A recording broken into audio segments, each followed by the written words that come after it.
A tick grasping a dinosaur feather is preserved in 99-million-year-old amber from Myanmar.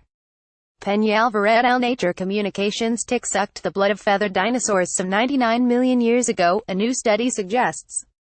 Modern ticks are infamous for biting humans and other mammals. But ticks are very ancient, and scientists who study their evolution have long wondered what or who the little vampires ate before there were lots of mammals to feed on. Feathered dinosaurs apparently were among the possible creatures on the menu. The findings rely partially on amber specimens from Myanmar. In one of them, a tick is trapped in the hardened resin alongside a feather from a dinosaur that lived during the Cretaceous period.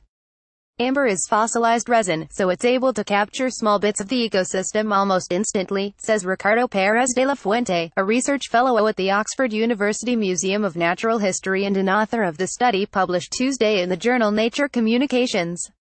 Amber can actually preserve interactions between organisms.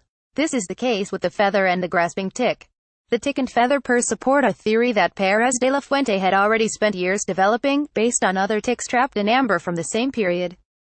Those ticks didn't have dinosaur feathers encased with them, but there were little hairs. The hairs resemble those left behind by a type of beetle larva that, today, lives in bird nests.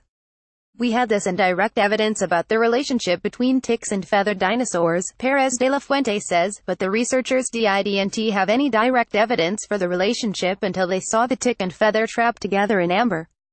The paper is a pleasant surprise, says Ben Mons, a paleontologist who has studied tick evolution but wasn't involved in the current study, in an email to NPR. Until now, he says, researchers assumed ancient ticks fed on the blood of early amphibians, reptiles and the ancestors of modern mammals, not on feathered dinosaurs.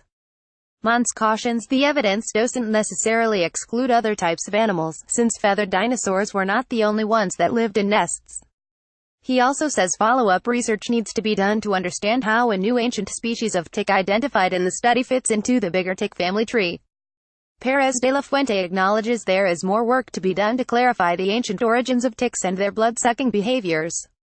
For example, one amber specimen contains a tick engorged with blood, but Pérez de la Fuente and his co-authors couldn't figure out how to analyze that blood because the tick wasn't entirely encased in amber, so the iron in the blood was contaminated with minerals. That specimen and the others in the study were gathered in Myanmar, which is famous for its large amber deposits. Private collectors had actually purchased the amber online, Pérez de la Fuente says. One collector donated a piece of amber to the American Museum of Natural History in New York. Another helped analyze ticks in amber he purchased and is listed as an author of the new study. We actually broke the wall between private collectors and scientists, which is very uncommon, especially in paleontology, Pérez de la Fuente says. That by itself is a success.